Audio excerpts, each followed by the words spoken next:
Ok. Alors, on va se lancer. Bienvenue sur ce live intitulé Le port du cheveu afro en milieu professionnel. C'est un thème très important, bien sûr. Parce que la raison pour laquelle nous la faisons, c'est en anticipation déjà de notre événement Phenomenal Women 2022, dans lequel nous avons pour thème The Power of Resilience. Et justement, franchement, tout ce qui est parcours capillaire pour les femmes afrodescendantes nous rappelle la résilience, parce que oui, c'est pas facile. Surtout quand on évolue en milieu professionnel, qu'on soit en plein milieu d'une carrière d'entreprise ou qu'on soit entrepreneuse, c'est pas toujours évident, surtout dépendant des domaines d'activité. Et voilà nos objectifs. Notre objectif avec ce live, c'est le suivant. Donc, d'informer. On veut informer autant les afrodescendantes et descendants de l'histoire du cheveu afro, les dynamiques culturelles du cheveu afro. C'est très important à savoir. Et aussi... comment dire, démystifier ce mythe selon lequel on pense que le cheveu afro est si difficile à entretenir, si inacceptable en milieu professionnel, qu'on aura comme réflexe direct de le couvrir avec des perruques, avec des tissages et des greffes, parce qu'on se dit que voilà, on se plie à cette croyance comme quoi le cheveu afro n'est pas professionnel, il n'est pas présentable, il est sale. C'est des mensonges, c'est des mythes, et on en parle ce soir. Et donc, on a deux invités très spéciales aujourd'hui qui ont non seulement une connexion personnelle avec le cheveu afro, mais en plus, elles en ont fait pas un combat, mais une passion de communiquer leurs connaissances autour de ce thème. Moi aussi, j'ai une petite connexion avec, parce que voilà, j'ai pris toutes mes histoires de cheveux que j'ai vécu dans ma vie, et j'en ai fait des chansons. Je suis chanteuse, je suis coach vocal, et ça a été quand même un parcours assez marrant de prendre des histoires de cheveux et en faire des chansons, et tout le monde y trouve son compte, parce que tout ce qui est cheveux, ça concerne et hommes et femmes, même les chauves. Un chauve, c'est quelqu'un qui a eu des cheveux ou alors qui s'est décidé de s'en débarrasser. Donc c'est aussi une histoire de cheveux. Donc voilà. Donc je fixe ma lumière. Donc voilà, c'est ça le vif du sujet. Ce qu'on va faire, on va faire plein de choses ce soir. Plein de choses. On va aussi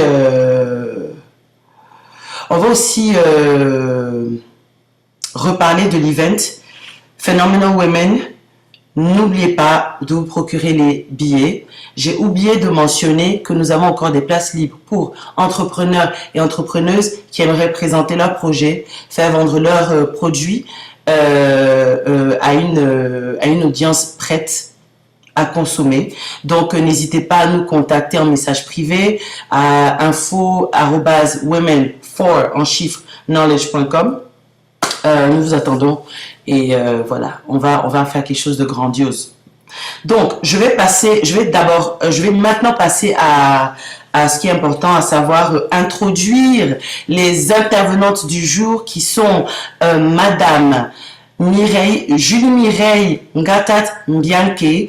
Elle est créatrice de l'Afro Hair Academy Munich. Et ce qu'elle fait, c'est en fait du consulting de cheveux. Elle sensibilise par rapport aux soins qu'il faut y apporter selon le type de cheveux. Donc c'est vraiment une approche très, comment dire, elle a une approche très profonde. C'est pas juste faire des choses avec les cheveux. Elle travaille dans le mental de la personne. Elle travaille sur, elle coach ses clients pour que ce qui en ressort sont les meilleurs choix capillaires qui soient. Donc, la deuxième invitée, c'est Madame Sandra Donfac, qui a créé une communauté YouTube appelée Mon Afro Libre. Elle est aussi passionnée d'entretien de cheveux. Elle a d'ailleurs une sacrée tinache qu'on appelle, comme on le dit. Elle est, voilà, de très beaux cheveux. Donc, elle aussi, elle a beaucoup à dire. Donc, je vais faire appel à elle. Donnez-moi quelques secondes. Et nous allons les introduire en grande pompe. Yes. J'espère que vous allez bien. J'espère que vous avez j'espère que cet échange va vous aider comment dire, si vous avez des problèmes de relationnel avec vos cheveux, j'espère que d'ici la fin du live, tout ça sera réglé. Donc, mesdames, nous sommes prêtes. Ok, nous allons faire entrer les dames.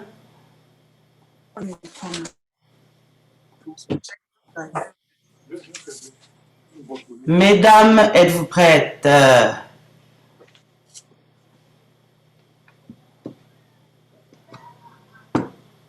Hello, hello, hello. Hello. Hello, Julie. Comment tu vas? Hello, Sandra. Comment tu vas? Hello, ça va super. Et toi? Super, ça va très bien. C'est un plaisir de vous recevoir toutes les deux. J'allais dire sur le plateau. Oh là là, quelle ambition. Le plateau Women for Knowledge. Ouais, bien sûr, le plateau en ligne. En tout cas, voilà. Donc, voilà, je vous ai introduite comme deux grandes passionnées de cheveux, mais vous n'êtes pas juste arrêté à votre passion du cheveu afro, mais vous la partagez, vous sensibilisez en masse, vous transformez des vies, parce que c'est vraiment ça, hein, vous transformez des vies avec ce que vous faites. Donc, ce que je vais d'abord faire, c'est demander à Julie de s'introduire, parce que je pense vraiment que souvent, on ne s'introduit pas mieux que soi-même. Donc, Julie, dis-nous ce que tu fais, quelle est ta connexion aux cheveux, qu'est-ce qui te motive dans cette démarche. Dis-nous tout. Dis-nous tout. Alors, bonsoir à tout le monde. Moi, c'est Julie Mireille Bianchi. J'espère qu'on m'entend bien. Très bien. Alors, pour ma part, moi, je suis passionnée du cheveu depuis mon enfance, en fait. Je me souviens au lycée, quand je tressais les copines, en fait. Donc, ça, c'est quelque chose qui m'a passionnée depuis l'enfance et qui me suit jusqu'à aujourd'hui. Pour moi, c'est une passion qui date de très longtemps. Donc, j'aime bien sublimer les femmes. Et donc, à l'issue de ça, je me suis rendu compte aussi de ma propre expérience que nous rencontrons beaucoup de problèmes ici en Allemagne avec nos cheveux afro, beaucoup plus dans comment les styler, comment les mettre en forme et encore mieux, comment en prendre soin. Donc, pour l'initiative en 2007 de créer la Forêt Academy, en fait, pour offrir une plateforme aux femmes pour en fait répondre à ces besoins-là et que nous soyons une communauté qui grandit dans cette lancée. Donc voilà, c'est en gros. Super, super, merci Julie. Super. D'ailleurs, j'admire ta couronne. Ah oui. Ah oui, on est des reines. On va se positionner en reine. D'ailleurs, toutes les deux, vous avez des couronnes parce que je vois toute une belle couronne fournie sur la tête de Sandra aussi. Je parie qu'on te demande souvent si c'est une perruque. Il y a même certains à qui certainement pensent que c'est une perruque, donc c'est une habitude. C'est ça. C'est ça. Donc, dis-nous, Sandra, quelle est l'origine de ta passion pour le cheveu afro? Et voilà, qu'est-ce qui t'anime et qu'est-ce qui t'a mené à faire cette chaîne YouTube? Parce que tu as quand même une grande communauté. Alors, bonsoir et merci encore à Phenomenal Woman de m'avoir invité sur ce plateau, sur ce stage. Oui. Moi, c'est Sandra Donfac, je suis étudiante en Allemagne, j'étudie méchatronique et je suis passionnée du cheveu on va dire surtout de l'entretien et tout, depuis 2014. Oui. Lorsque je rencontre la belle Vanessa, si elle regarde, salue, et qu'elle me montre qu'il est capable de porter ses cheveux comme ça, lâchés, avec les tresses, etc., dans le sens où, de toute ma vie, je n'avais jamais imaginé qu'une femme noire peut porter ses cheveux lâchés. C'était tout simplement le truc. Tu défais, tu tresses, tu défais, tu tresses. Et donc, l'avoir vue déjà à son âge, n'avoir pas défrisé ses cheveux, elle n'avait jamais défrisé ses cheveux. Et moi, à cette époque, j'étais défrisée. Et quand je suis en train de défaire ses rastas, je lui dis, mais pourquoi tu n'es pas défrisée? Qu'est-ce qui ne va pas avec toi là? C'est là qu'il me dit que, mais je n'ai pas besoin. Je lui dis, non, comment ça tu as besoin? Tu as besoin. On m'a dit que depuis que je suis jeune, que quand tu es une femme, bah, tu as besoin du défrisant pour être belle. Et donc, je ne sais pas pourquoi tu ne fais pas. Et elle m'a tout simplement montré que, est-ce que je ne suis pas belle? Est-ce que, je lui dis, mais si. Et donc, c'est à partir de là que je vois qu'il y a beaucoup de mythes, beaucoup de choses que je pensais que. Et aujourd'hui, je comprends que c'est tout simplement pas ça. Donc, c'est comme ça que l'aventure commence. Super, super. Écoutez, c'est vraiment, je suis, comment dire, je me réjouis déjà de tout ce dont on va parler parce que j'ai fait des recherches sur toi, Sandra, et Julie, on a déjà eu des conversations sur ce qu'elle fait, donc je vois déjà toutes les connaissances et toutes les expériences que vous avez, et ça va vraiment tout nous enrichir. Moi d'ailleurs, parce que voilà, je suis, comment dire, malgré le fait que j'ai commencé mon parcours, voilà, mon aventure capillaire nappy, un peu plus tôt que voilà tout ce mouvement, j'ai quand même eu des périodes de découragement où on m'a fait comprendre que tu t'es folle toi. On m'a souvent dit attends, tu es trop fauché pour te défriser, ou voilà, c'est ça, hein. Ou alors je me rappelle, c'est ça. Je me rappelle d'un été où j'étais rentrée au pays et les tatas qui me demandent, mais maman, tu penses que c'est encore les années 70? Moi qui fais oui dans ma tête, oui. J'adore cette époque d'ailleurs, voilà. Donc c'est ça, hein, faire face à, comment dire, cette résistance pendant, au courant des années 2000, ça n'a pas trop été facile. Aujourd'hui, je trouve ça vraiment positif que ce soit plus acceptable, mais il faut dire qu'il y a encore beaucoup de travail à faire parce que la perception de nos cheveux, on sait où on en est aujourd'hui, hein. Donc c'est justement pour ça qu'on a ce live aujourd'hui. Et donc voilà, donc on va déjà commencer avec les premiers thèmes, hein. Donc déjà, comme je disais, perception négative du cheveu de type africain dans les cultures économiquement dominantes. Donc là, je suis obligée, avant de poser les questions, je suis obligée de faire une petite situation historique et culturelle. Je vais essayer de garder ça assez court pour que, voilà, pour que les gens ne baillent pas. Quoique c'est très nécessaire parce que beaucoup d'entre nous, on n'a pas tous les éléments. On en a besoin pour faire les bons choix. On dit souvent que pour savoir où on va, on doit savoir d'où on vient. Et c'est pour ça que je vais prendre le temps de faire ça. OK? Donc, déjà, il est très important de noter que la coiffure tressée, depuis l'Antiquité, était portée, là on va parler de l'Africain, elle était portée par les femmes et les hommes. Dans l'Égypte antique, dans l'Égypte nubienne. Et c'était un signe d'appartenance à un certain rang social ou appartenance à la royauté. Donc, les scribes, par exemple, dans la civilisation égyptienne, ils avaient des tresses. Donc, voilà déjà l'origine royale de ce que sont les tresses. Ça, c'est très important à savoir. Après ça, ce qui se passe, c'est que cette tendance qui était plutôt localisée en Égypte nubienne, elle a commencé à se propager en Afrique noire. Culture bantoue, subsaharienne, dans toute l'Afrique noire. On a commencé à adopter ça. Et on retrouve comment dire, des coiffures différentes de tresses pour différents événements sociaux, les mariages, les deuils, selon selon l'événement qui se présente, il y a un certain style. OK? Donc sentez-vous libre de faire des apports parce que c'est vous les expertes. Hein.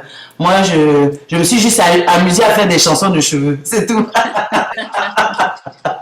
C'est ça. Donc voilà où on en est. Et de là vient l'esclavage qui vient chambouler tout, qui vient comme plaque tournante où tout ce qui était glorieux, tout ce qui était magnifique a commencé à être dénigré. Donc, on va retrouver des dynamiques de déshumanisation, de dénigration, comme forcer de porter les foulards, à l'opposé de ce qu'on faisait naturellement, comme, voilà, on prend le foulard pour les soins de cheveux, voilà. Tout d'un coup, on nous impose, couvrez vos cheveux, n'explorez plus vos tresses.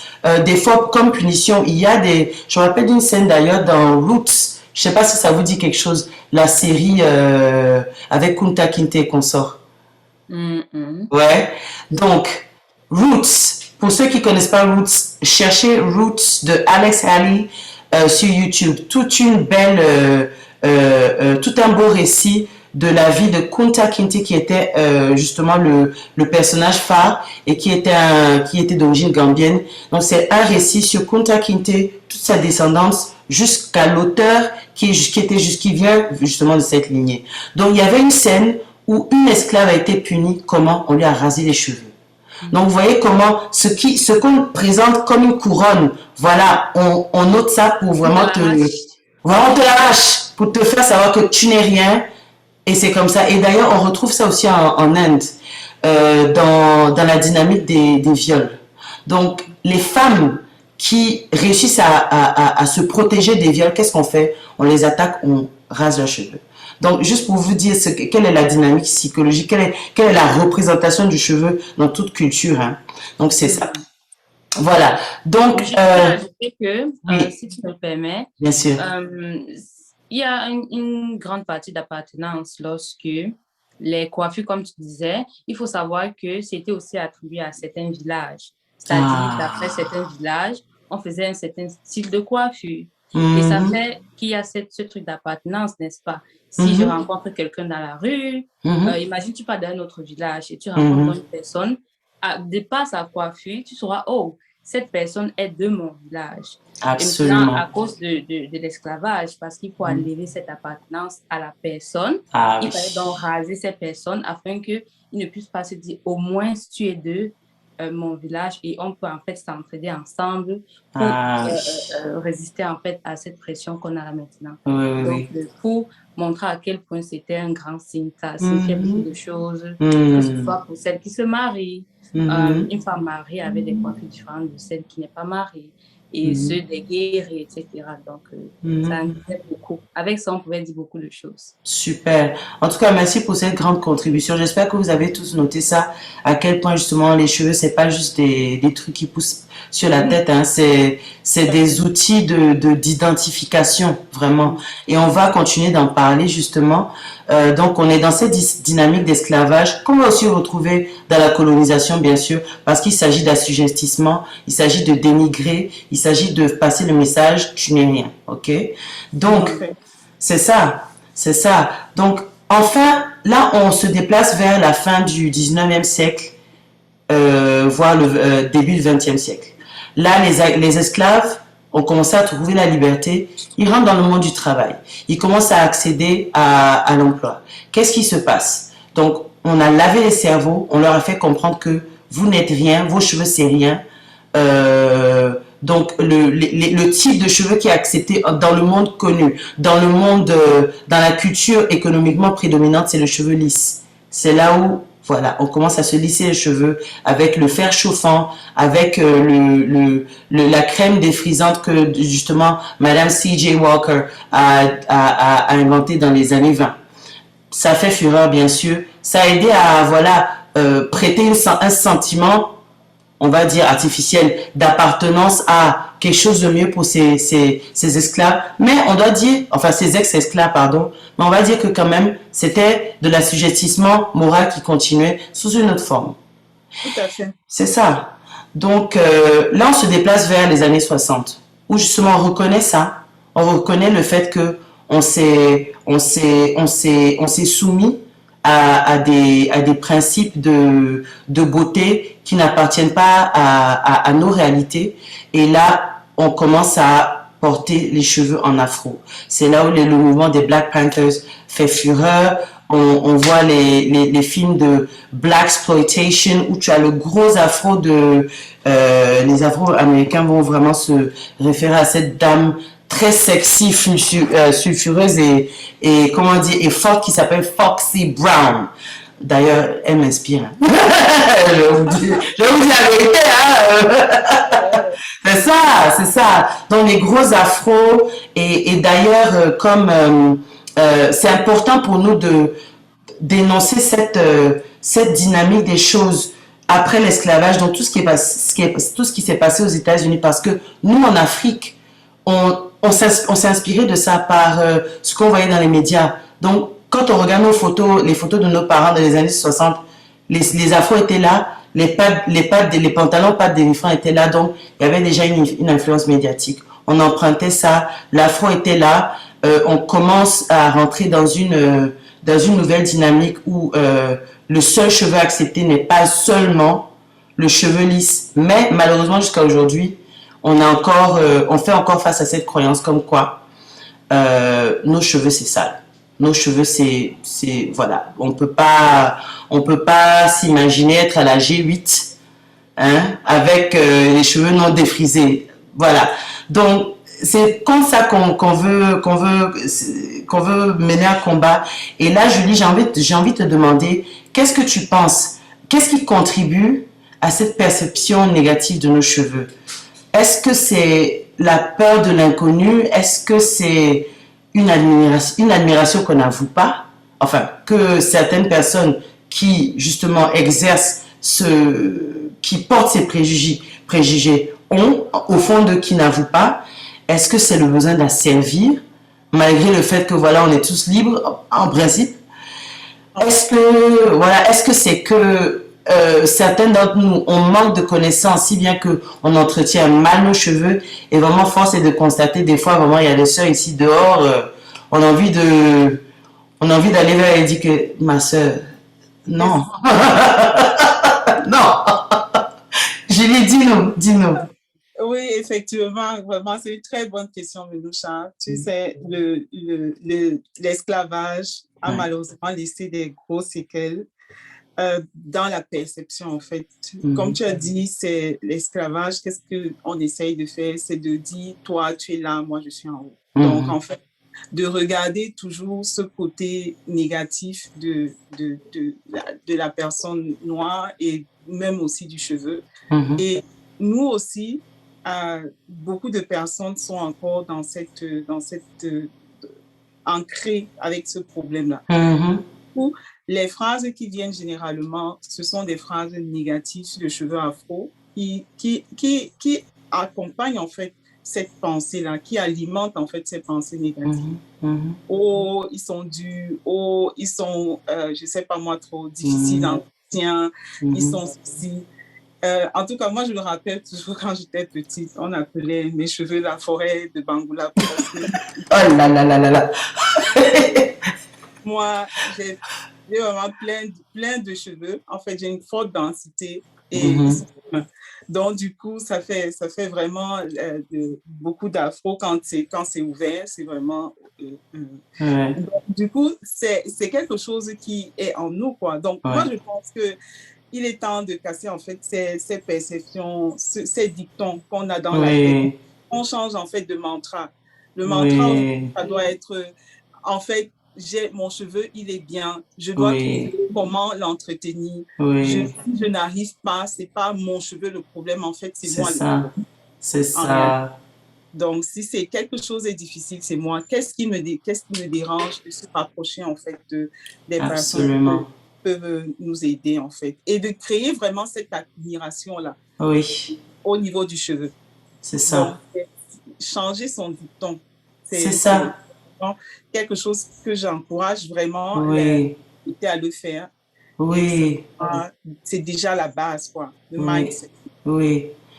Ce que tu dis, ça me parle vraiment parce que je vois que disons, il y a trop cette tendance d'analyser une situation négative et de voir, de porter la faute vers l'extérieur, alors que justement, on manque de capacité de s'imposer.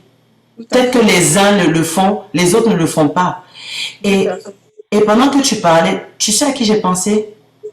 J'ai Non. pensé à Boris Johnson. Je vais te dire pourquoi. D'accord.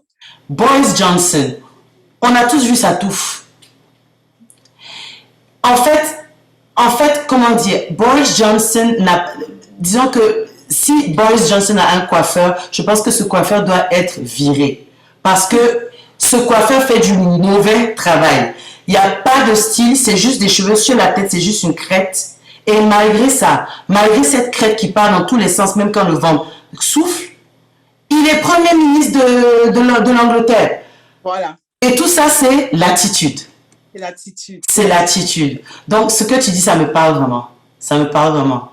Ça rejoint aussi ce que j'ai vu sur des affiches actuellement. Il y a un mouvement aussi que j'apprécie vraiment. Je trouve qu'il y a beaucoup de modèles, des petites filles afro qui présentent en fait des marques, qui représentent les marques visuelles qu'on connaît. Oui. Et donc, moi, je trouve ça super.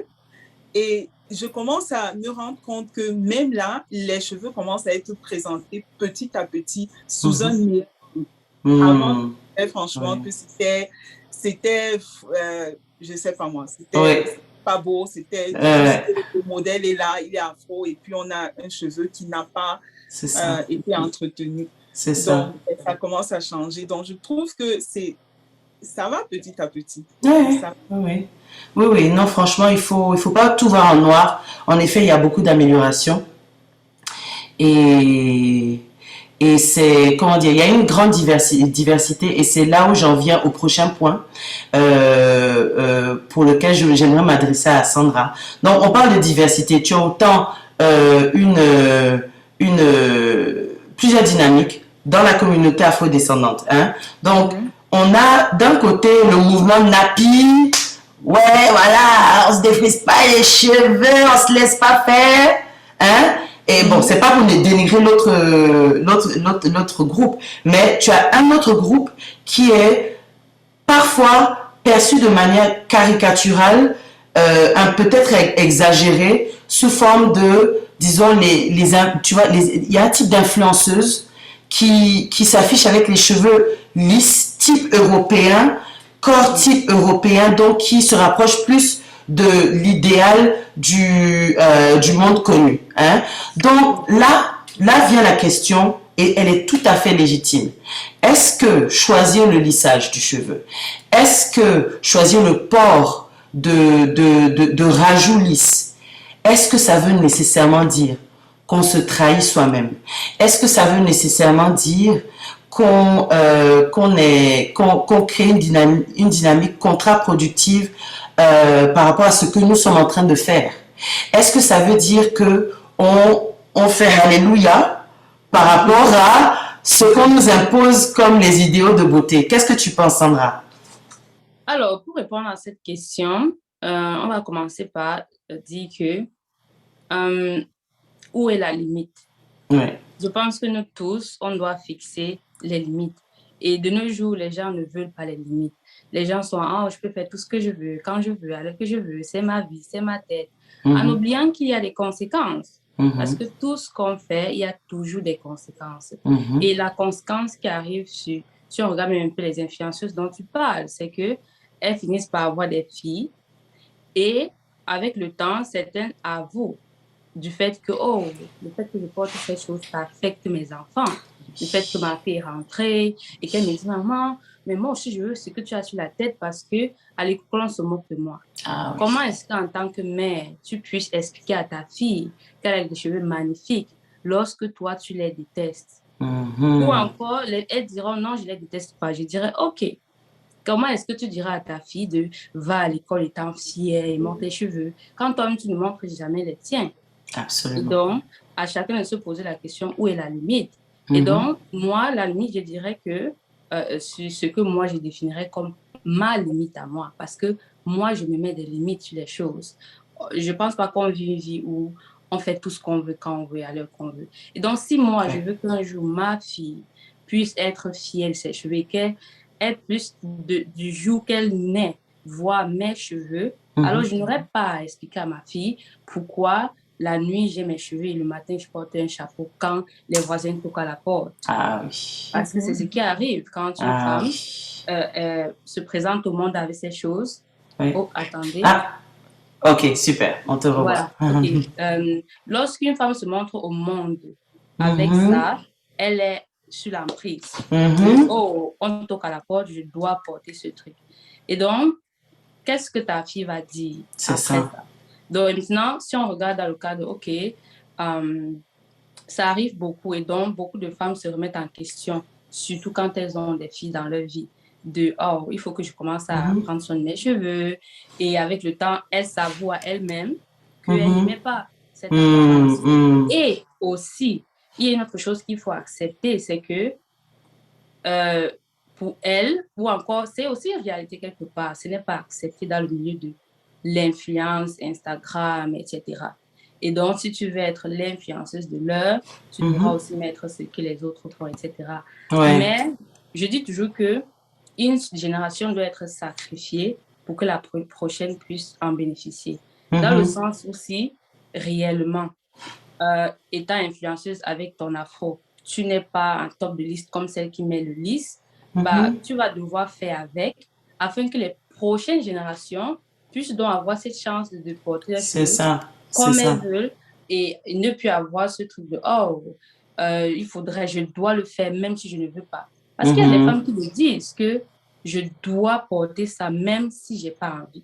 Par exemple, si elle passe au travail ou si elle a un emploi à la banque. D'autres disent ça. Et je comprends, je ne vais pas dire à une femme de oh, va quitter ton boulot. Non, il faut payer les factures. Et donc, si la génération d'avant avait fait ce travail-là, notre génération ne devait plus avoir Tu as raison. à choisir et à se dire oh, est-ce que c'est pour mon identité ou pas. Et donc, quelque part, à chacune d'être honnête avec elle-même. C'est Et vrai. quand on se regarde dans le miroir, même si je viens ici, je dis oh oui, elle se cache derrière ça. Et que la personne regarde, la personne ne se pose pas la question soi-même de est-ce que c'est ça ou pas. La personne va dire que c'est pas vrai. La personne va discuter, dit non, au fond, j'aime mes cheveux, c'est juste que j'ai envie de changer de tête. Je dis ok, seul toi, dans ton lit le soir, tu sais la vérité. Ah oui. Non, franchement, tu as dit quelque chose de très, très powerful. Pensez à ce qu'on laisse derrière. Pensez à ces petites filles qui nous regardent. Et je ne pouvais pas m'empêcher de justement penser à une expérience personnelle que j'ai eue avec ma première fille autour de 2005. Disons 2005 par... Non, pas en 2005. Disons 2008-2009 par là. Il y avait une jeune star appelée Hannah Montana qui était très populaire. Voilà. Elle voulait être Hannah Montana. Elle voulait être blonde comme Hannah Montana. Et c'est là où j'ai vu que, franchement, on a un problème là. J'étais déjà nappie, mais ce que je faisais, justement, dans certains secs, je couvrais. Je confirme. Je confirme ce qu'elle est en train de... J'approuve de ce que... J'approuve ses croyances, en fait. Ces fausses croyances. Donc, c'est très important. C'est vraiment très important de mettre les limites. En effet. Julie, dis-nous. Je sens que tu as quelque chose à dire à ce sujet également. Justement. Donc, Sandra a vraiment appuyé sur un bon point. C'est-à-dire que ce côté de cacher, mettre la graisse et tout, c'est vraiment un point très, très, très, très important. C'est vraiment très important. Donc, moi, ce que je vais ajouter, c'est que, effectivement, quand tu ne prends pas le temps pour en fait prendre soin de tes cheveux, tu ne peux pas avoir un autre résultat. Si tu te dis, voilà, je veux prendre soin de mes cheveux, mais je ne connais pas, va vers ce qui peut t'aider au fait. Donc, au final, c'est vraiment quelque chose de très important de pouvoir vraiment se regarder devant un miroir, comme elle a dit, et de se dire, qu'est-ce que je veux pour moi et de faire ses choix. Absolument. de faire ses choix vraiment. Donc, pour ma part, moi, je suis pour la diversité. La diversité, pour moi, c'est quoi? Personnellement, ça va venir tout à l'heure dans le monde du travail, quand je vais au travail, je choisis si je veux porter mes cheveux ouverts ou si je veux me faire des tresses. Et selon aussi mon quotidien, je dois avouer qu'avec des fois, tu n'as pas le temps vraiment, en fait, pour ma part. Des fois, je n'ai pas le temps de me faire des coiffures tous les jours. Donc, j'ai juste besoin de quelque chose qui va aller vite. Mais moi, en tant que hair stylist, okay, j'ai aussi la responsabilité, quand je coiffe une femme, il faudrait que quand elle défait ses cheveux, qu'ils soient encore en santé. Donc, pour moi, c'est important qu'avant la coiffure, que tu saches quels soins tu vas apporter à tes cheveux. Pendant la coiffure, comment tu entretiens tes cheveux, et après la coiffure, comment est-ce que tu prends soin de tes cheveux. En fait, au final, la coiffure, les tresses, c'est aussi ancestral, ça rehausse aussi notre couronne, notre beauté. Absolument. Mais le cheveu sain, c'est plus important. Donc, vraiment, c'est à chacune de décider, à chacune de voir. Mais il ne faut pas faire voulant, ne pas voulant. Oui, il faut se positionner. Il faut se positionner. Oui, c'est vraiment ça. Voilà quoi. C'est ça. Oui. En parlant de santé d'ailleurs, nous avons l'obligation de rappeler du fait que les produits colorants et de lissage contiennent des substances cancérigènes. Ça, c'est important à savoir. Et selon les ressources breastcancer.org et ensuite aussi Sister Study, les utilisatrices de ces produits, particulièrement celles comme nous d'origine africaine, on est particulièrement sensible et susceptible d'avoir un cancer de sein avec cette utilisation régulière. Donc franchement, autant que nous sommes libres de décider, sachons quelles sont les réalités, sachons que la santé vient d'abord et considérons tout ça dans nos décisions personnelles. Super. En tout cas, merci pour cette contribution, Sandra. Oui. Je vais devoir te couper. Je vais ajouter un truc, surtout pour ces conséquences-là. Oui. Moi, j'ai été opérée du sein droit parce que j'avais un fibrome adénome. Oui. Et justement, en regardant les recherches, comme tu dis là, c'est une éventualité, tu vois. Et j'ai toujours dit pourquoi on ne fait pas des études poussées sur quelque chose comme ça, parce que ce sont toujours des études qu'ils n'ont pas encore définies comme sûres à 100%. Oui. Et quand on regarde le taux des femmes qui ont beaucoup ça, c'est beaucoup plus la femme noire. Il faut savoir que ce que les femmes noires ont en commun dans le monde entier, c'est le défrisant. Ça, c'est une des choses que toutes les femmes noires, quel que soit où elles se trouvent, dès qu'elles ont un cheveu un peu bouclé, elles utilisent le défrisant. Ouais. Et sur toutes les femmes du monde entier, il y a ce truc en commun là. Donc, que ce soit les femmes au Cameroun ou au Texas, etc. Donc, voilà une conséquence que chaque jour se dit, oh, je fais ce que je veux, c'est ma vie. Bah, voilà une conséquence qui en fait, joue sur la santé des femmes. C'est ça. Et quand on regarde donc les conséquences directes qui sont les brûlures, comment est-ce que tu peux être une maman? Tu mets un défrisant sur la tête de ta propre fille, ça lui brûle, et tu lui dis, oh, pour souffrir, pour être belle, il faut souffrir. Il faut souffrir. Il n'y a des rots. Ça n'a pas de sens. Un mensonge. Voilà, si je prends un couteau et je blesse ta fille, tu ne vas pas lui dire, oh, il faut ça dans la vie. Tu vas dire stop. Et comment donc prendre un produit qui brûle et que tu dois souffrir pendant des heures et des semaines parce qu'il faut que le cheveu ait une certaine forme. Et donc, tout ça a des conséquences après. Et donc, comme j'ai dit, j'ai dû subir cette opération-là. Et c'est vrai, il faut qu'on remonte pour voir si c'est exactement dû à ça. Mais ça, c'est un truc qu'il faut vraiment prendre en considération. Super, vraiment merci pour cette contribution très, très, très importante. Et d'ailleurs, je vois des nouvelles participantes qui auront des questions. Et donc, c'est juste pour vous dire qu'on va vous faire signe au moment des questions-réponses. On va entrer dans une certaine dynamique. Sinon, si vous avez des questions, déjà faites signe dans le chat et les personnes à la modération vont nous attirer l'attention là-dessus. Sinon, merci d'être là, bienvenue. J'espère que jusque-là, vous avez des informations qui vous inspirent et qui vous enrichissent. Hein? Donc, voilà, on passe au prochain point. Julie, tu parlais justement de comment gérer le cheveu en situation d'entretien d'embauche. Allier ça avec la gestion de carrière. Donc, pour formuler, hein, on a beaucoup de femmes qui jusqu'à aujourd'hui ne conçoivent vraiment pas l'idée de se présenter au premier entretien d'embauche ou carrément au lieu de travail avec leurs cheveux à l'état naturel. Hein, je me rappelle, j'ai plusieurs amies comme ça. Elles sont, je les appelle en anglais les closet nappy heads. Ça veut dire, on est nappy, mais c'est encore dans l'armoire. On n'affiche pas. Hein, voilà, on n'assume pas. Et donc, il y a comme une dualité d'identité. Hein. On a même parlé de ça. On a cette incohérence dans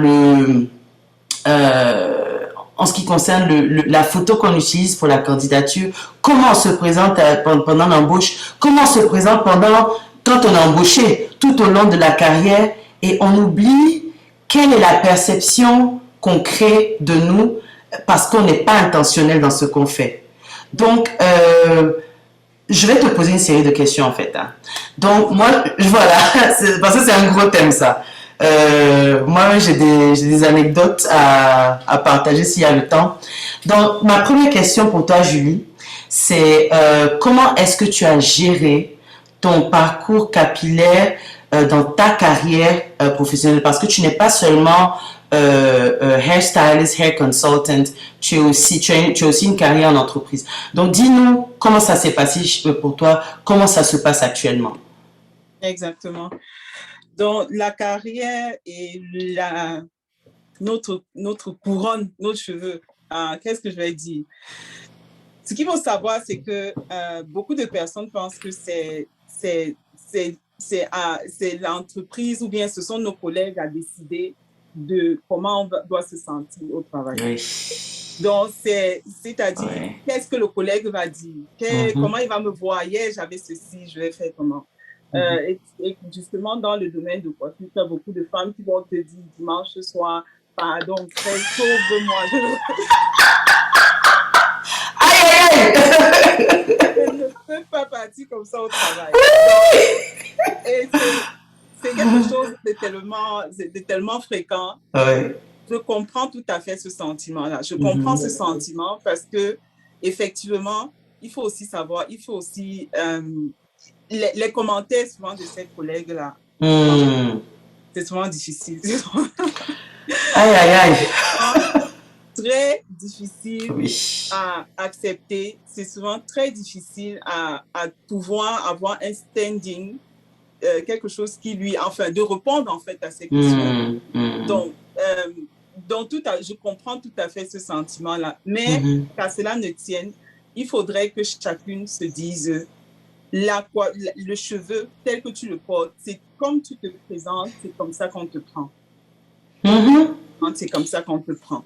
C'est ça. Donc, pour ma part, quand j'arrive le lundi matin, si j'ai changé de tête, je ne te donne pas l'occasion de me demander ça. Tu la fermes. Exactement. Donc,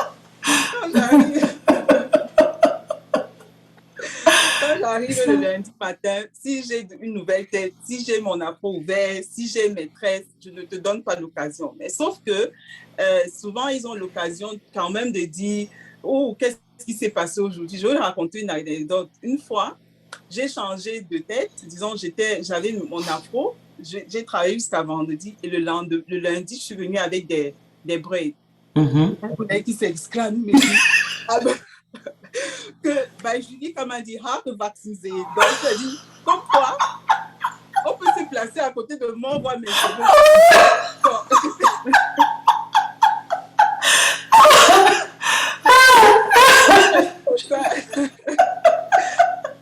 Je n'ai pas su quoi lui répondre à cette époque. J'étais tellement morte de rire. quelque chose. Donc, vous voyez, en fait, le plus difficile dans le monde du travail, c'est en fait de pouvoir travaillé son mindset pour gérer ces remarques-là. Oui. Parce que ce sont des remarques qui nous touchent, ce sont des remarques qui réveillent ce qu'on disait tout à l'heure, les problèmes de supériorité. Là, on va te montrer que ton cheveu n'est pas propre, s'il est vert et tout. Donc, en Absolument. fait, ce sont des problèmes, ce sont des choses qui sont profondes. Donc, moi, personnellement, ce que je recommande, en fait, c'est qu'il faut savoir que selon le travail que tu exerces, il y a des codes du travail, il y a des codes vestimentaires. Donc, même nous qui portons les cheveux afro, si tu arrives quelque part où le code vestimentaire demande de fermer les cheveux, que ce soit tu es afro, que tu sois blanche, que tu sois noire, tu dois fermer tes cheveux en fait. Donc, des fois, c'est le code vestimentaire qui définit comment tu vas en fait porter tes cheveux. Et tant que ton code vestimentaire ne te oblige pas d'une certaine façon à porter tes cheveux autrement, tu es libre en fait de le porter si tu veux. Et pour moi même, c'est même une sorte de culture, d'éduquer. C'est une éducation qu'on donne à notre entourage, à assumer qu'aujourd'hui j'ai mes cheveux ouverts, demain je les ai tressés comme je veux. D'accord? C'est à l'autre de s'adapter à nous, ce n'est pas à nous de nous adapter à eux. Donc, ça c'est vraiment un point que je trouve très très important, qui pour moi est vraiment capital, quoi. Voilà. C'est vraiment, je trouve que ce que tu dis, c'est très important parce que directement, là où ça m'a parlé, c'est que quand on est dans la dynamique de recherche de boulot, on ne fait pas un travail profond, dans le sens où déjà tu as annoncé le fait que on ne doit pas se positionner en quémandeur. Parce que si on s'intéresse à nous, c'est parce qu'on a quelque chose à apporter. Donc déjà, être conscient de notre valeur. Et aussi, je pense que beaucoup d'entre nous ne faisons pas ça. Dans le choix d'entreprise, regardez quelle est la philosophie de l'entreprise. Et ça nous évite forcément justement de nous associer à des entreprises qui ont de loin, et ça se voit souvent de loin. Et je me dis que pendant l'entretien d'embauche, il y a des énergies qu'on ressent. Là, je sonne comme une personne ésotérique, mais c'est vraiment ça. Autour trop spirituel, mais c'est vraiment ça. On ressent des énergies où on est accepté, où on n'a pas de place. Et on doit être sensible à ça. Quand quand on a défini comment dire, un potentiel, comment dire, quand on peut identifier le fait que la philosophie de l'entreprise passe avec nous-mêmes en tant que personne, il y a beaucoup de problèmes qu'on évite, y compris justement le choix de cheveux. Donc voilà, je dois dire par expérience personnelle, j'ai remarqué que mon profil passe beaucoup mieux dans les contextes d'entreprises internationales et non dans le régional, parce que dans le régional, alors là, j'ai pas de chance. Je ressentais déjà quand je rentrais en entretien d'embauche, c'était, tu vois, le phénomène, les aimants qui se repoussent là, c'était vraiment ça. Et si seulement on pouvait avoir assez de self-awareness pour identifier ce genre de choses, ça nous évite beaucoup de problèmes. En tout cas, merci pour cette réponse. Par curiosité, ma prochaine question est la suivante. On a sûrement des dames ici, ou même des hommes, qui nous suivent, qui auront un entretien d'embauche, qui ont des dilemmes de cheveux. Qu'est-ce que toi, en tant que... Là, on enlève le chapeau de hairstylist, on prend hair consultant. Qu'est-ce que tu as comme conseil à donner pour les demandeurs d'emploi? Voilà. En fait, effectivement, comme tu dis, moi, je suis en fait à la tête d'un service IT, donc je suis chef de service. Donc, j'ai eu à faire des entretiens, à embaucher des personnes. Donc, ce que je vais dire en fait à ce niveau, c'est que il faut savoir que la demande d'emploi, quand tu envoie ton beverbon. Il y a une photo sur ton beverbon, Mhm. sur ta demande d'emploi.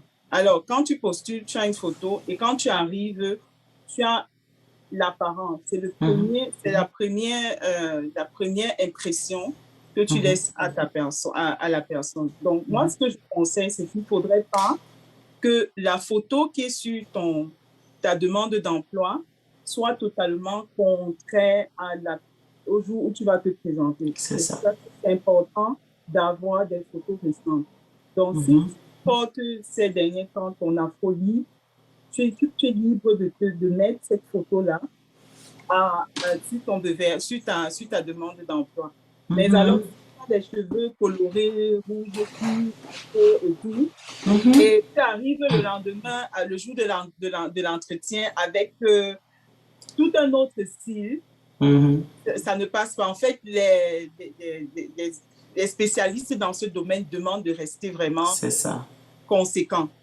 De rester conséquent. Donc, c'est vraiment une erreur à ne pas faire.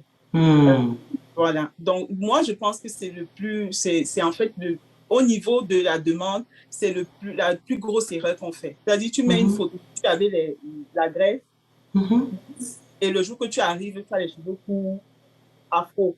Ce n'est pas un problème, mais ça demande en fait du temps aux personnes qui sont, en fait, aux personnes qui t'embauchent de s'adapter en fait à ta nouvelle. C'est ça. Donc, c'est pour moi la plus grosse erreur. Sinon, en réalité, quand le contenu est bon, en réalité, tu évites un entretien, même avec tes cheveux afro. Donc, absolument. Moi, je n'ai pas encore vu ça comme un gros problème. C'est ça, c'est ça.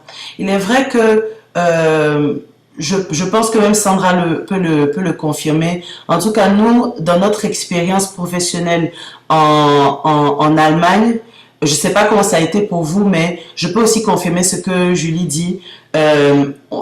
J'ai rarement eu une opposition par rapport à mon apparence, par rapport à ma situation sociale, tant que justement sur le CV, il y avait des preuves que je pouvais faire le travail qui se demandait. Qui était demandé, pardon. Peut-être que c'est différent pour nos collègues aux États-Unis où vraiment les préjugés sont tellement forts. C'est tout un autre monde. Mais je pense que généralement en Europe, on a vraiment cette liberté de pouvoir s'imposer quand même. C'est pas toujours facile, mais mettre le point sur la table et s'assumer, ça ouvre les portes automatiquement. Ça ouvre les portes. Super, super. On va passer au prochain point, très très important. Et là, je vais m'adresser à Sandra.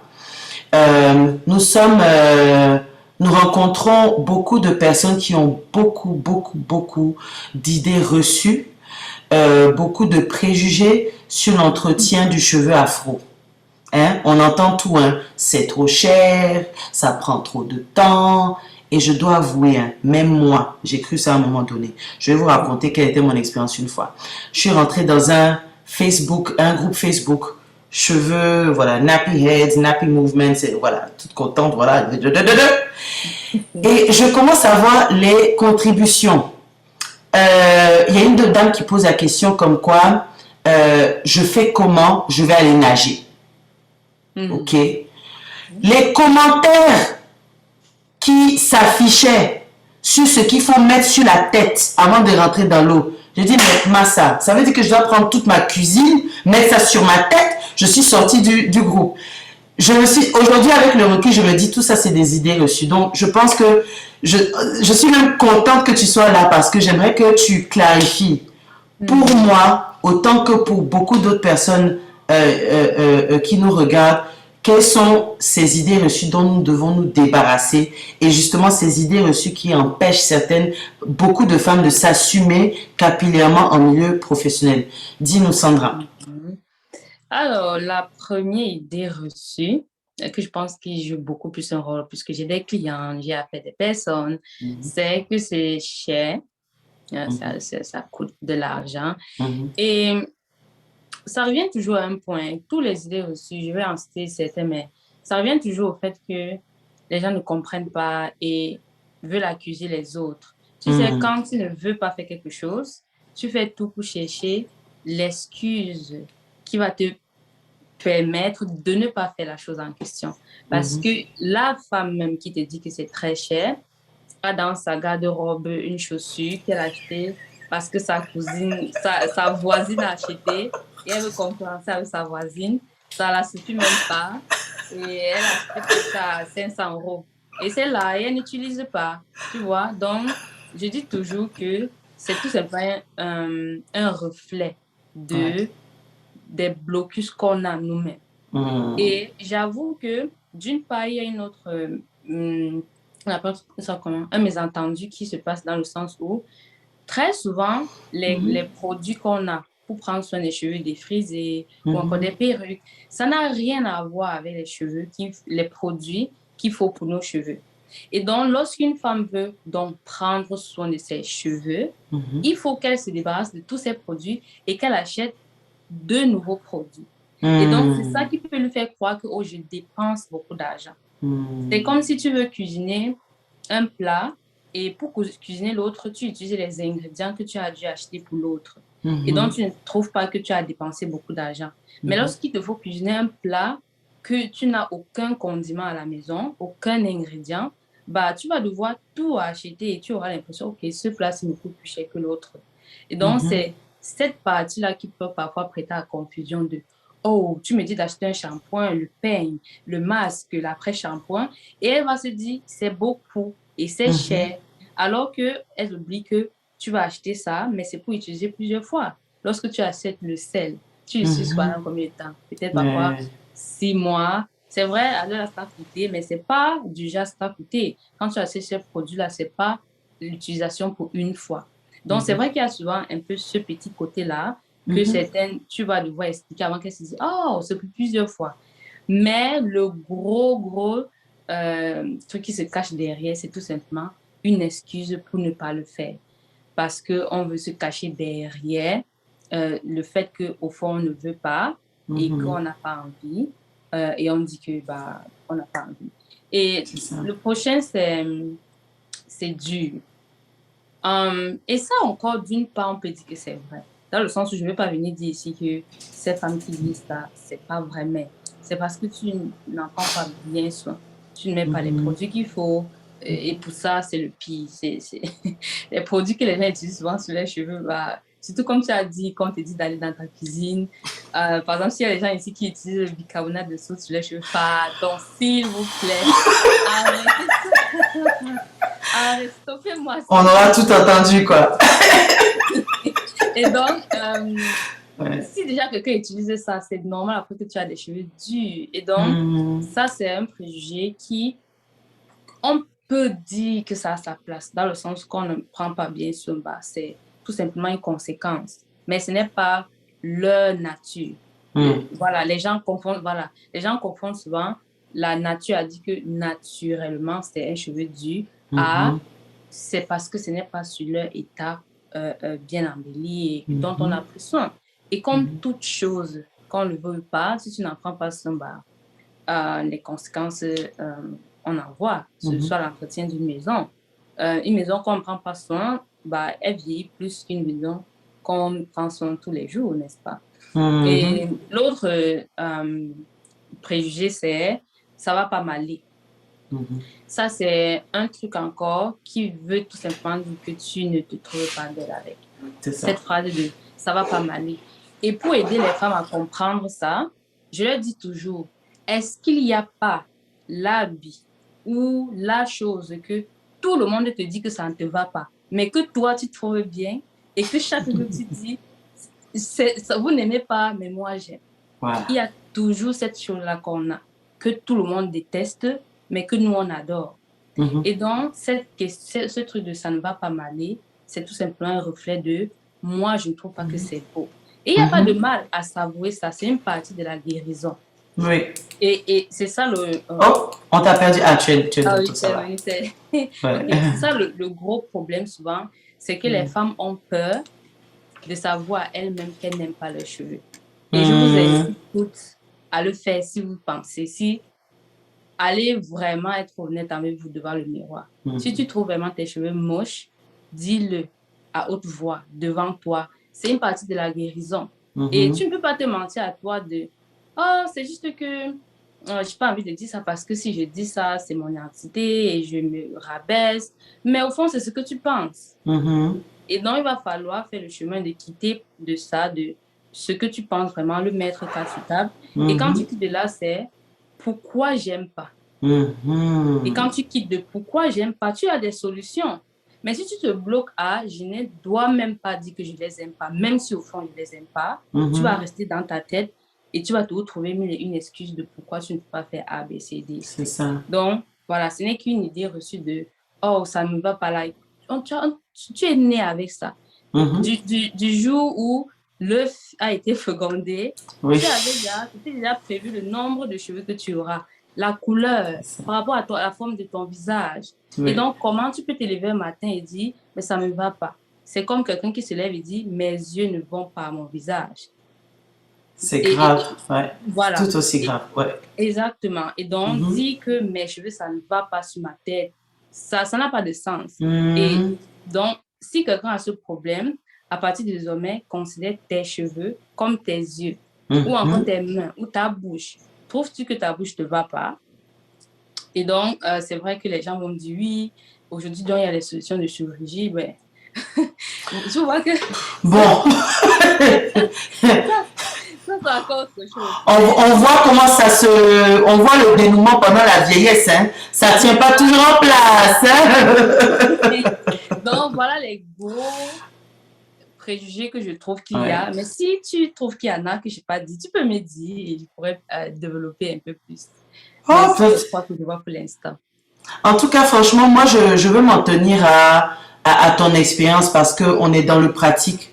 On veut pas être dans l'abstrait. Donc, vraiment, on s'en tient à ce que tu viens de dire. Et si, par exemple, dans les commentaires, il y a justement des questions supplémentaires, on va nous faire signe. Et puis, sur cette base, on va continuer. Ah, oui, je pense que le dernier. Oui, dis-nous. Les femmes ne vont pas m'aimer pour ça. C'est que mon chéri ne va pas aimer. Non, c'est important, s'il te plaît. Appuie dessus, c'est très important. Vas-y. Ok. Parce que les hommes là, on doit ajouter un peu. Oui. Ok. Oui. Maintenant, dans le cas d'une femme qui dit, oh, je veux bien, mais j'ai un peu dit à mon chéri, il ne va pas aimer. D'ailleurs, de un, il y a certains qui disent ça, elle n'a jamais dit à son chéri. Tu vois? Et donc, c'est la preuve qu'au fond, c'est elle qui ne veut pas. Parce que je parle avec quelqu'un, une me dit ça, je lui dis, ok, est-ce que tu lui as montré? Est-ce que tu as déjà parlé de ça? Elle dit, non, mais je suis sûre qu'il ne va pas aimer. Je dis, non, c'est toi qui n'aimes pas. Et donc, maintenant, lorsqu'une femme me dit, j'ai dit à mon chéri, mais oui, et quand on a parlé et tout, il n'aime pas. Je lui dis, ok. Est-ce qu'il n'y a pas quelque chose que ton chéri t'a déjà dit de ne pas faire, mais tu as fait? Et la réponse, c'est oui. Et je lui dis, alors, si tu ne veux pas faire, ce n'est pas parce que ton chéri ne veut pas, mais c'est parce que toi, tu ne veux pas. Parce qu'il y a beaucoup de femmes que je connais, le chéri n'aime pas la perruque. Il déteste ça. C'est aussi à dire, hein? Mais elle pose. Donc, tu es une femme, ton chéri dit tous les jours, s'il te plaît, ne mets plus ça. Parce que, malheureusement, ce sont eux qui souffrent le plus. Une femme se lève le matin, elle va mettre sa perruque. C'est quand elle sort. Maintenant, elle est d'une jour à la maison. Quand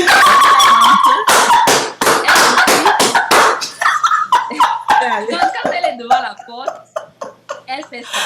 Ouais, les bons hommes. Et c'est lui qui doit subir. Excusez-moi.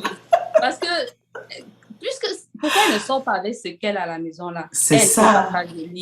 Elle ne trouve pas ça professionnel. Puisque pour aller au travail, si tu lui dis, ok, va avec ce que tu as en bas là au travail, elle va dire non.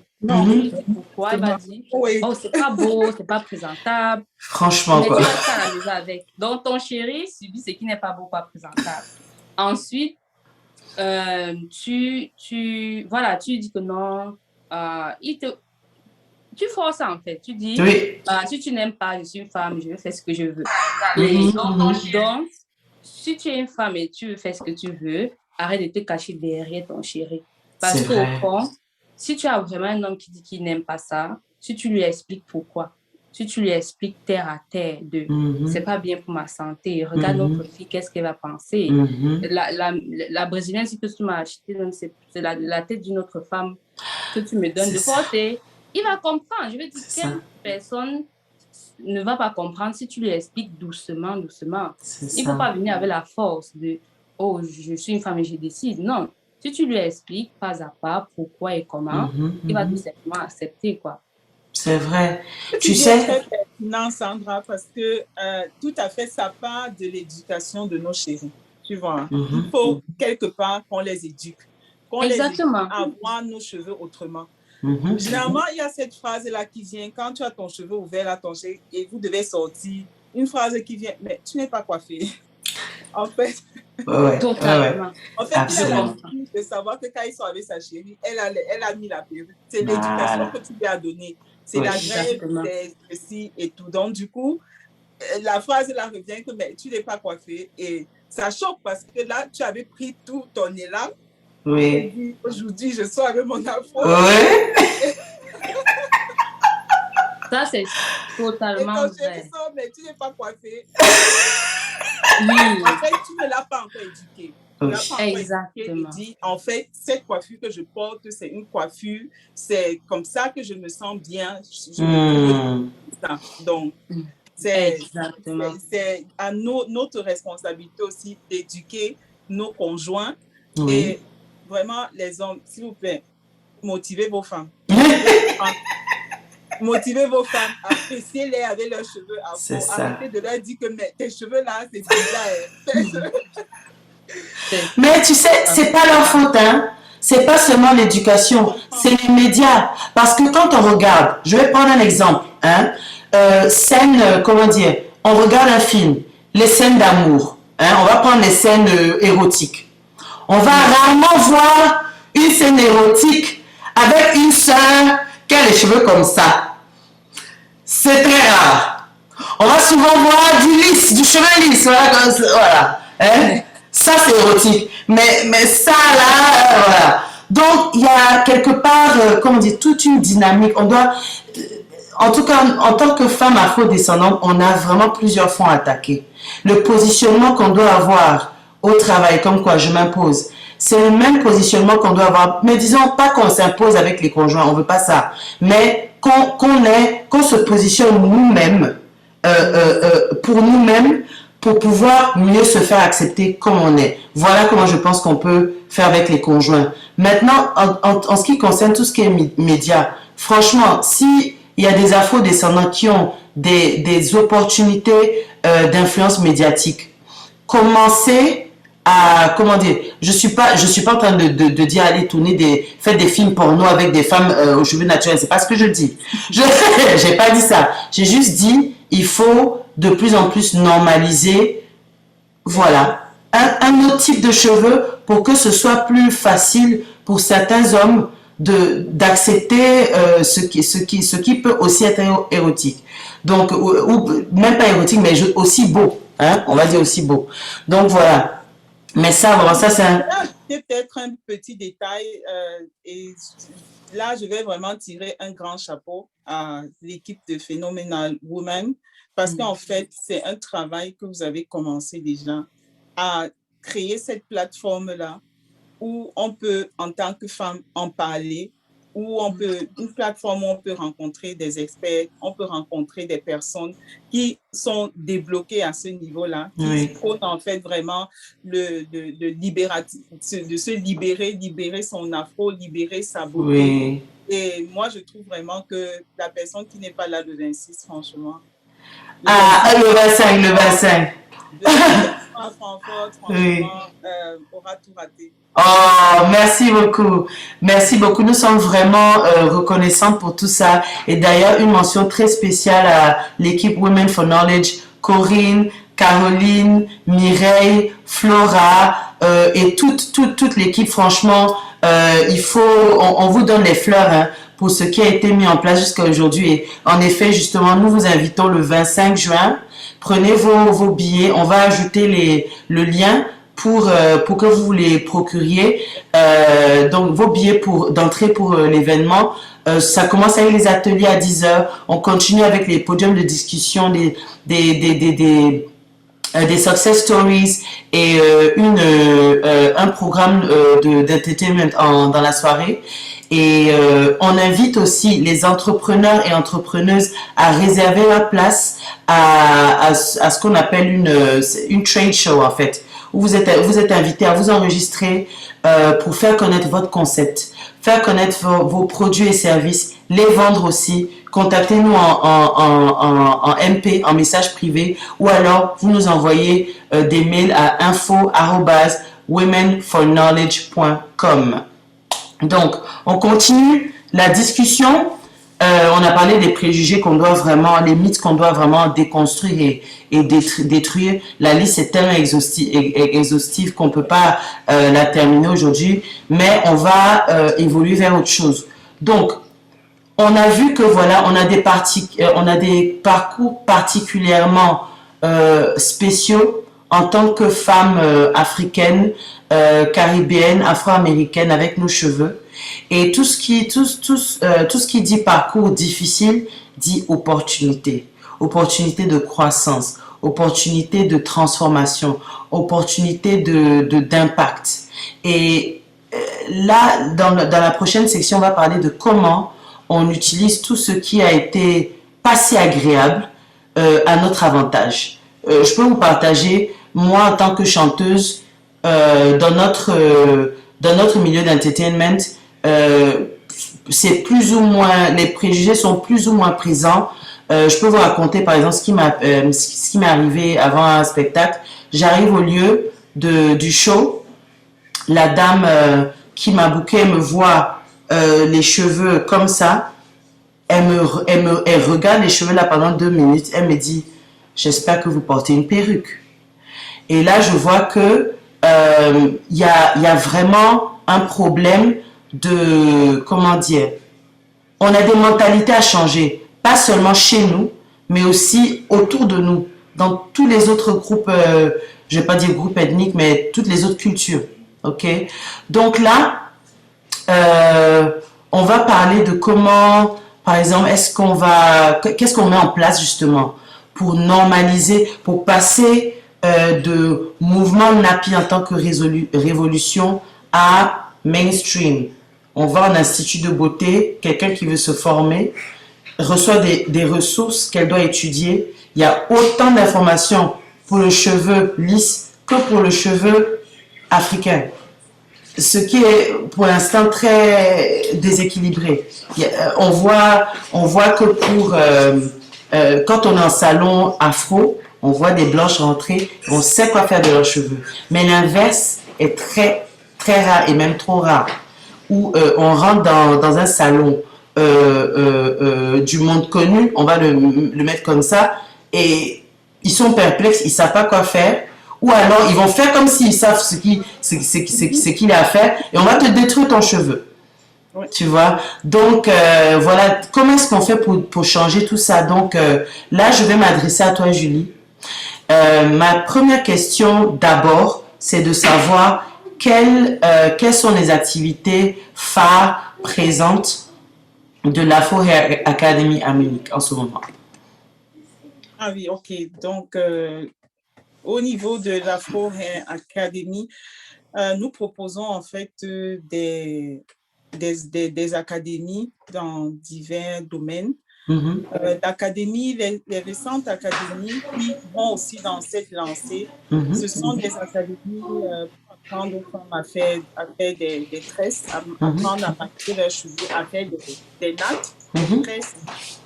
Et ce qui est intéressant, c'est de voir en fait l'intérêt que la communauté, je vais dire la communauté blanche porte à cette académie. Donc, tu as vraiment aussi fait un bon mélange entre les femmes noires et les femmes afro et les femmes blanches qui viennent à cette académie pour apprendre à faire. Donc, ce que je remarque, c'est que l'intérêt de pouvoir connaître plus sur le cheveu afro est là. Maintenant, à nous d'utiliser cette opportunité-là pour pouvoir aussi vulgariser cet art, cette façon de prendre soin de nos cheveux. Et là, on a vraiment besoin des personnes qui sachent, qui prennent, qui en fait, qui continuent dans le mouvement, quoi. C'est vraiment une des premières remarques. Mais si nous offrons des académies pour faire des tresses, pour apprendre à entretenir les cheveux et plus dans l'optique de pouvoir manier son afro, pour vraiment le sublimer au quotidien. C'est ça, quoi. Donc, voilà. Super. Je trouve que c'est vraiment admirable, chapeau, le fait d'avoir trouvé le moyen d'attirer un public diversifié pour ce que tu offres. Je ne peux pas m'empêcher de penser aux mamans d'enfants, aux mamans européennes d'enfants métissés qui savent pas nécessairement quoi faire avec leurs cheveux, mais justement qui ont besoin d'aller dans des endroits où on leur apprend justement à manier les cheveux afro-métissés sans justement leur rappeler que vous êtes d'une autre culture, voilà, parce que elle aussi, elle subit un peu de rejet dans ce sens. Donc, vraiment, être en milieu bienveillant pour, comment dire, pour institutionnaliser quelque part l'entretien du cheveu afro, c'est vraiment admirable. Je trouve ça fabuleux. Et là, j'en viens. Oui. En plus, ça, ce sont quand tu vois des mamans qui ont des enfants afro, elles sont prédestinées dans la tête, sont prêtes à pouvoir même apprendre. Alors, quand tu vas à contrario dans un domaine où tu rencontres les hair stylistes, c'est ce qui était le cas pour moi. Je suis arrivée nous étions dans un workshop avec des hair stylistes qui sont blanches. Et à un moment, on nous a dit, bon, voilà, vous allez vous coiffer mutuellement. Oui. Ah, super ça. Super. Genre, on va faire quoi là? Et les combinaisons étaient du genre, une devait me coiffer. Oui. Donc, et les commentaires alors. Ah, j'imagine. J'imagine. Il m'a dit carrément, bah, Julie, les cheveux ont j'aurais peur de toucher son cheveu. Waouh. Et tu te rends compte que, en fait, à cet instant-là, très sincèrement, je la comprends parce qu'elle veut exprimer, en fait, elle ne sait pas comment elle va faire. Okay. Elle ne sait pas si elle peigne, si elle sait comment. Elle ne sait pas, en fait. Et donc, l'expression, maintenant, ça touche, en fait, quand même. Moi, ah oui. Ça m'a quand même touchée. Mais, en fait... ça m'aurait contrarié. C'est pour ça que j'étais aussi là. Parce que je lui ai aussi dit, écoute, même tes cheveux, quand je les touche, j'ai aussi peur. Je ne sais pas si je vais lisser, si je vais faire comment. Donc, c'est un peu mutuel. Quelque part, quand tu es hair stylist, tu n'as pas à dire ça à une cliente parce que ça montre de l'incompétence. Absolument. Et elle a très bien compris. Donc, du coup, ça casse aussi un peu les mythes, quoi. Vraiment un problème qui est là, qui est présent. Super. Non, en tout cas, franchement, on ne peut que, comment dire, encourager ce que tu fais. D'ailleurs, on vous rappelle, pour le 25 juin, autant Julie que Sandra seront là activement à Phenomenal Women 2022, le 25 juin. Donc, venez, pour vous qui avez beaucoup de questions, capillaires, apprêtez vos questions, prenez vos billets et venez les rencontrer, ok? Donc, prochaine question, Julie. Tu sais, j'aime bien, je suis une grande rêveuse, hein. Je suis une grande rêveuse, donc je ne me suis pas empêchée d'imaginer l'Afro Hair Academy dans un niveau où c'est une académie qui devient quelque part un centre, imaginons, elle devient quelque part un centre d'assurance qualité pour salon afro. Si tu avais une position comme ça, vu tous les dysfonctionnements qu'on voit dans les salons de coiffure actuels, quelles sont les premières choses que tu aimerais changer dans nos salons de coiffure? Ça c'est une très bonne question. Les salons de coiffure dont tu parles, c'est ceux ici en Occident, en Europe, ou bien de façon générale? De façon générale. D'accord. Disons que, effectivement, même au Cameroun, il y a certains salons où le protocole n'est pas forcément ça. En fait, la première chose que j'aimerais changer, c'est le dicton des coiffeuses, en fait. Mhm. Le langage, Mhm. la façon dont elles abordent, en fait, la cliente, comment Mhm. elles rassurent la cliente, comment elles parlent des problématiques de la cliente sans Mhm. toutefois la blesser. Mhm. Ça, c'est Mhm. vraiment l'éducation au langage positif, Mhm. constructif, vraiment, parce que certains vont te dire, mais tu as fait quoi de tes cheveux? Ah. Tes cheveux là sont, attends, elles ont souvent un langage vraiment où tu viens quelque part, où tu veux déposer ton stress, tu veux te reposer, tu veux qu'on prenne soin de toi, mais Mhm. en fait, tu te rappelles que, en fait, maman, tes cheveux là, c'est la catastrophe, en fait, c'est vraiment d'abord la première chose Oui, qu'il oui, faudra revoir dans nos salons de oui, coiffure. je vois. Justement. La deuxième chose, c'est vraiment dans les protocoles d'entretien. Il faut savoir qu'il y a différents types de cheveux. Il y a Mhm. en fait, chaque cheveu, les soins qui te vont, ce ne sont pas les soins qui iront. Il Mhm. faudrait en fait qu'on puisse intégrer ça dans les salons de coiffure et qu'on sache comment prendre vraiment soin du cheveu, qu'on apprenne ça aux coiffeurs, hein. Comment Mhm. prendre soin du cheveu afro. Mhm. Et c'est ça. La Mhm. troisième chose, en fait, ça va être comment les coiffeurs, comment les mettre en forme pour pouvoir au quotidien se sentir belle avec son afro. Mhm. Mhm. Donc, ce sont vraiment des trois choses. Euh, il faut se dire aussi que la communauté, le nombre de personnes qui pourraient en fait s'engager à vraiment à s'engager dans ce domaine, c'est ça qui pourra faire que la libéralisation, qu'on puisse en fait vulgariser le port du cheveu, les soins de cheveux. Donc moi, je me représente en fait un univers ici en Europe, en Allemagne ou dans Mhm. n'importe quel coin où tu peux arriver. Alors tu t'assois, on prend soin de tes cheveux de A à Z, Mhm. on t'explique Mhm. comment tu peux faire à la maison, comment tu peux en fait réveiller ces soins-là et le Super. faire même par toi-même. Donc, quand je dis faire par moi-même, je pense tout de suite au programme de Sandra, où elle Mhm. vous apprend aussi à prendre soin de vos cheveux par vous-même. Donc, ce Oui. sont vraiment des projets comme ça à encourager et Mhm. vraiment que le public puisse soutenir aussi ces actions et prendre Mhm. ce genre d'engagement, quoi, Super. d'apprendre par eux. Oui, super, super. Merci pour ces contributions. Là, j'ai aussi des questions aussi spécifiques à Sandra sur son initiative Mon Afro Libre. Déjà, il a noté que tu as une très grande communauté YouTube de plus de 20 000 abonnés. En tout cas, félicitations pour ça. Et donc là, j'en profite pour te demander des détails sur ton programme de sensibilisation, d'éducation. Dis-nous plus sur cela. Alors oui, j'ai une communauté YouTube. Ma chaîne, c'est Mon Afro Livre. Et Mhm. j'ai aussi un site internet, monafrolibre.com.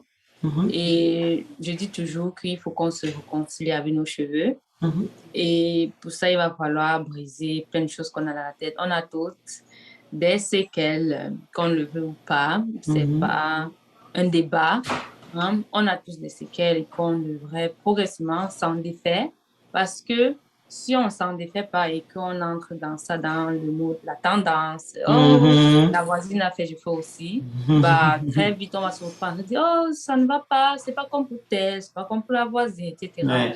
Donc, il y a ce premier pilier-là. Donc, vraiment comprendre l'enjeu de Mhm. pouvoir au quotidien porter ses cheveux, hein, et quelle que soit la forme. En tout cas, moi, je suis à mode. Pendant tellement d'années, j'ai caché mes cheveux qu'aujourd'hui, je ne, je ne me vois pas les coiffer. Mais c'est pas pour dire que coiffer il ne faut pas. Mais c'est juste un style de vie que j'ai Oui. choisi avec mes cheveux. D'accord. Donc, il y a d'abord cette première phase de pouvoir se réconcilier avec ses cheveux. Ensuite, c'est super, super important, savoir en prendre soin.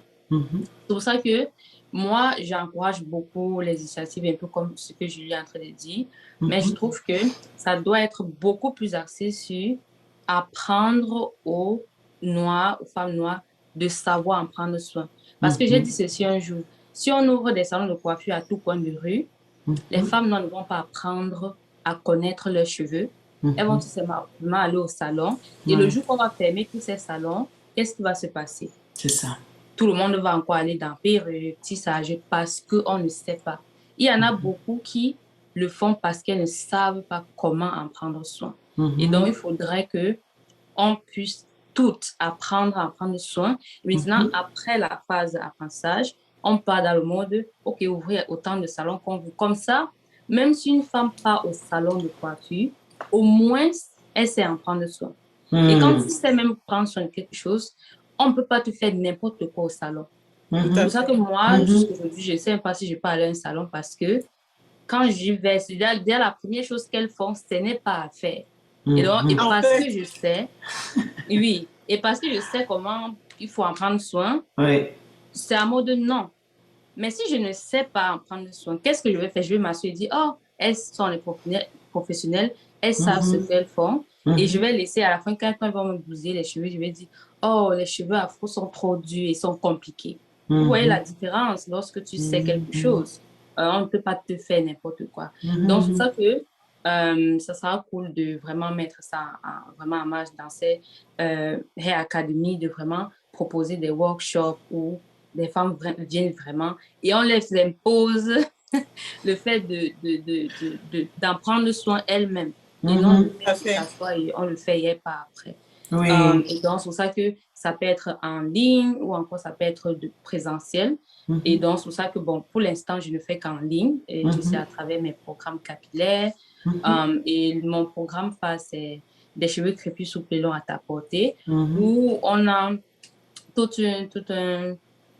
choses mises en place pour aller vraiment, pour celles qui ne s'y connaissent vraiment pas. Donc, celles qui vraiment ne savent pas par où commencer, à vraiment apprendre de semaine en semaine jusqu'à arriver au moment où elle sait comment sont ses cheveux, elle sait en prendre soin et après ça, décider de porter ça comme elle veut.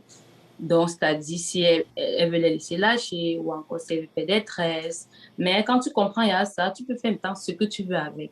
L'autre, là, ça dépend en fait de toi. Donc, c'est vrai que j'ai aussi des coachings un peu plus personnalisés. Donc, tout ça, c'est sur mon site. Vous allez sur monafolo.com. Voilà. Bah, il y a la partie programme. Bah, vous allez trouver tout ce que je propose pour en fait aider chaque femme bah, à se réconcilier avec ses cheveux. Parce que lorsqu'on se réconcilie, tout ce qui est longueur et je ne sais pas comment faire, c'est pas sexy, tout ça, ça s'envole en fait. Parce qu'on a en fait peur de quelque chose qu'on ne connaît pas, c'est tout. Une femme qui ne se sent pas à l'aise avec ses cheveux, c'est tout simplement parce qu'elle ne les connaît pas. Du moment où tu les connais et tu apprends, tu sais en prendre soin, tu n'es plus dans le doute et la peur. C'est fort tout ce que tu as dit parce que je vois que vous avez certes comment dire, deux cheminements différents, mais qui justement répondent à deux besoins différents. Donc, toi, tu es beaucoup dans la, comment dire, dans la démarche de rendre les femmes indépendantes dans l'entretien de leurs cheveux.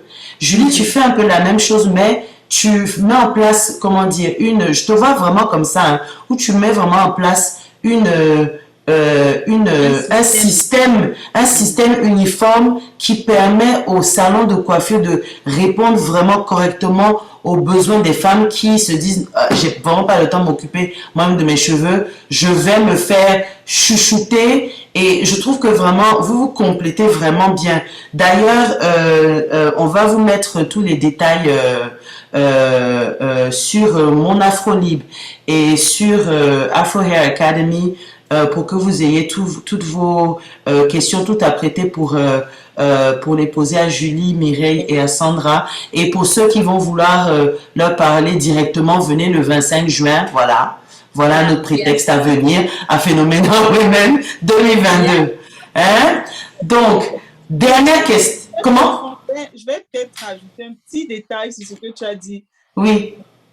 l'approche essaie d'être différente, mais je me rends compte qu'il y a une base qui reste importante. D'abord, entretenir ton cheveu. Ah, ça, c'est ça. Oui, oui. Apprends à entretenir ton cheveu. C'est la base de tout. Exactement. Absolument. Écoutez, hein, les experts ont parlé. Écoutez, hein, y a plus de et après bon, je suis là. Écoutez, vous me parlez à moi, hein, parce que j'ai mes journées, mes cheveux ne sont pas exactement ce que je veux. Je cours avec la perruque. Voilà mon mea culpa du jour. Donc voilà, on est assez armés pour changer les dynamiques. Et j'ai une question finale à vous deux.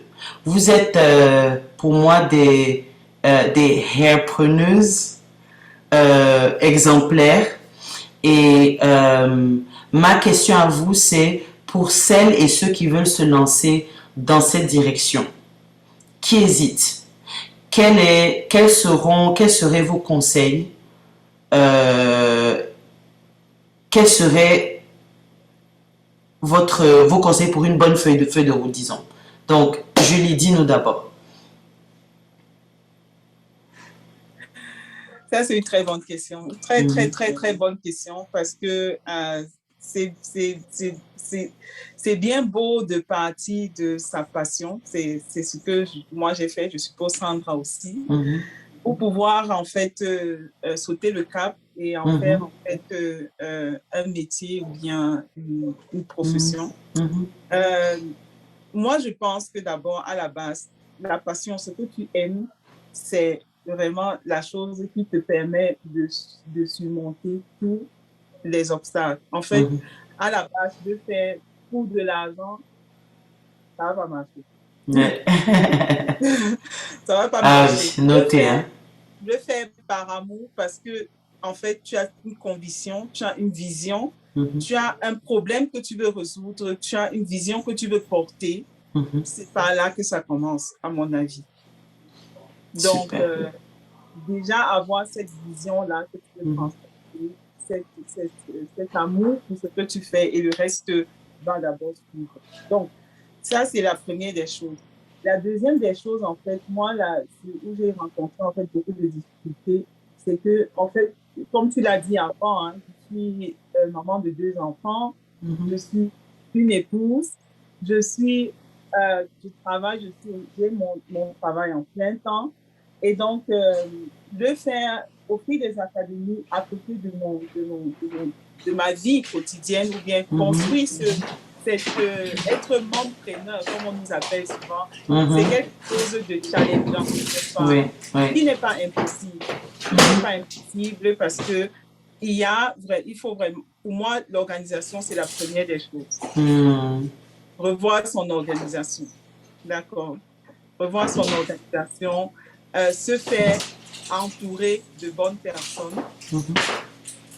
Parce que l'entourage aussi, ça aide, comme ça peut aussi ne pas être un avantage. Donc, ça, c'est aussi quelque chose de très important. Et je crois qu'on est toujours mieux servi que par soi-même. Donc, il faut d'abord que toi, tu sois la personne qui soit en activité pour que le reste fonctionne. Donc, voilà en gros ce que je pourrais dire. Et on a Phenomenal Woman. Il y a beaucoup de femmes que je rencontre qui ont cette passion, cet amour, mais qui ne savent pas par où commencer. Généralement, c'est du cas par cas. C'est mieux de se rapprocher d'autres personnes. Le 25 juin, rencontrons-nous et parlons-en. Venez. Moi, j'ai justement rencontré Sandra en amont après pour lancer aussi une chaîne YouTube. Je suppose que... Super. Oui. C'est ça qui s'anime. Donc, changer aussi, de pouvoir se soutenir. Parce que, en fait, le travail qu'on fait, c'est une génération qui va pouvoir aider la prochaine génération à être aidée. Absolument. Super, merci Julie. Sandra, dis-nous tes conseils pour les nouveaux hairpreneurs et hairpreneurs. C'est déjà cool que aujourd'hui les gens puissent savoir que c'est un secteur qui a aussi beaucoup de potentiel. Il faut savoir que lorsqu'on regarde le chiffre d'affaires par an, de ce côté-là, ce sont des milliards de dollars. Et donc, si tu regardes ça et tu te dis, OK, si tu prends 1/10 de milliard, ça te fait combien? Juste pour montrer à quel point c'est un secteur où on peut devenir riche. Hein? Et donc, la première chose que je dirais, c'est d'être l'exemple.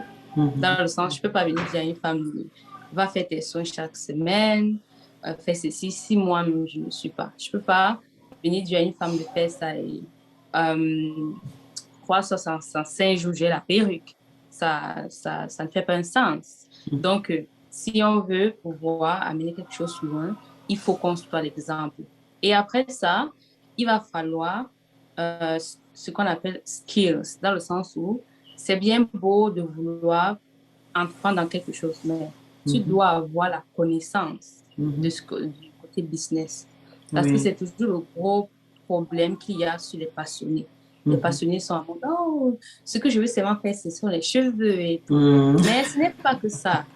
Lorsque tu décides d'être hairpreneur, ce n'est pas seulement prendre soin de tes cheveux. Il va falloir chercher les clients, prospecter, savoir comment parler aux clients, qu'est-ce qu'il faut faire. Donc, il y a aussi cette phase-là, ce côté-là que très souvent les passionnés butent et après ils se disent, oh, ça ne marche pas et ça n'en prend pas.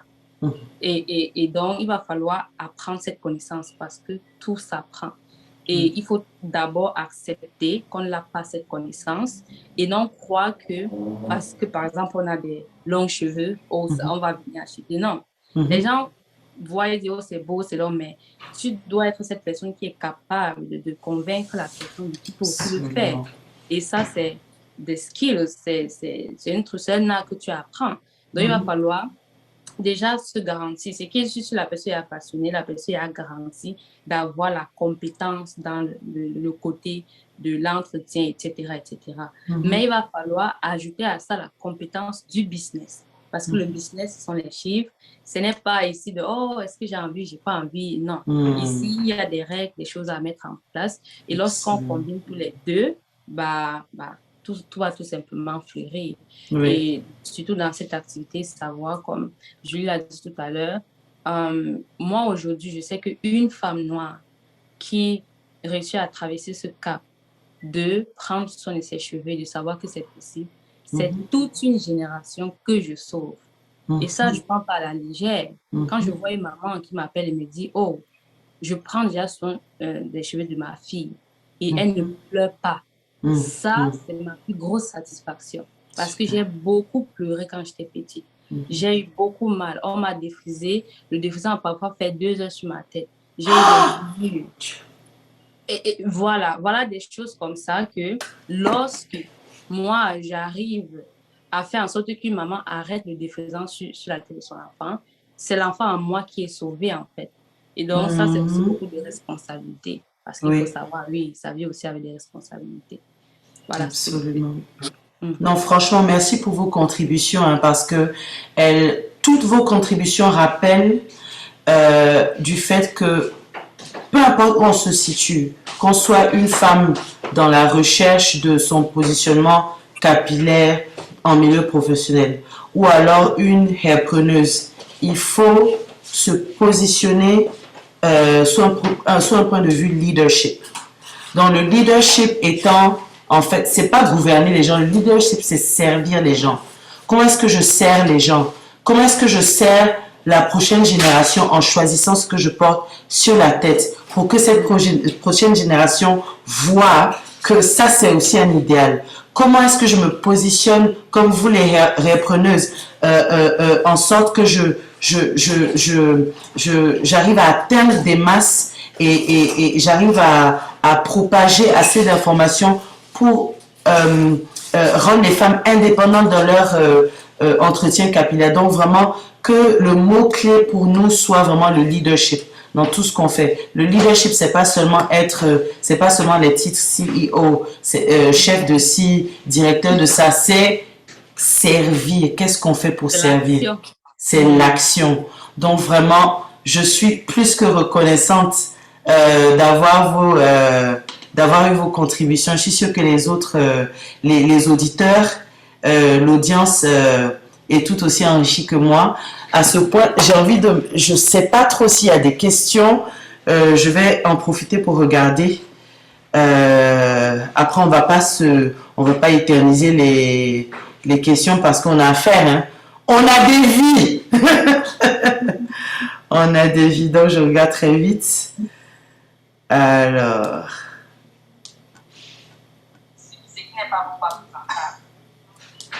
Alors, je suis en train de regarder s'il y a des questions.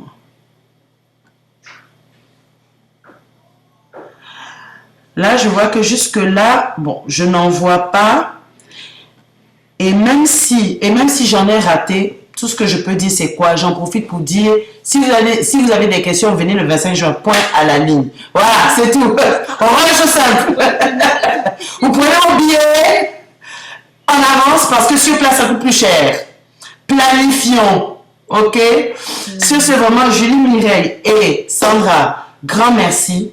Moi, je souhaite, je prie et c'est ma volonté, vraiment, c'est mon désir de voir vos initiatives vraiment fly, comment dire en anglais, des milliers, des millions d'abonnés sur vos YouTube, une clientèle, j'ai pas dit plein de clients parce qu'on veut pas plein de clients fatigants. Non, Une belle clientèle qui apprécie ce qu'on fait, qui est prête à offrir ce qu'il faut pour avoir nos services. Voilà ce que je souhaite à l'Afro Hair Academy et à mon Afro Libre. Sur ce, messieurs et mesdames, merci d'avoir visionné. Nous nous rencontrons le 25 juin à partir de 10h pour plein de belles choses et nous vous souhaitons une très très belle soirée. Donc, on leur fait un bye-bye. Bye bye. Bye bye. Merci. Merci. Bye. Bye bye. Ok, j'ai fini la diffusion.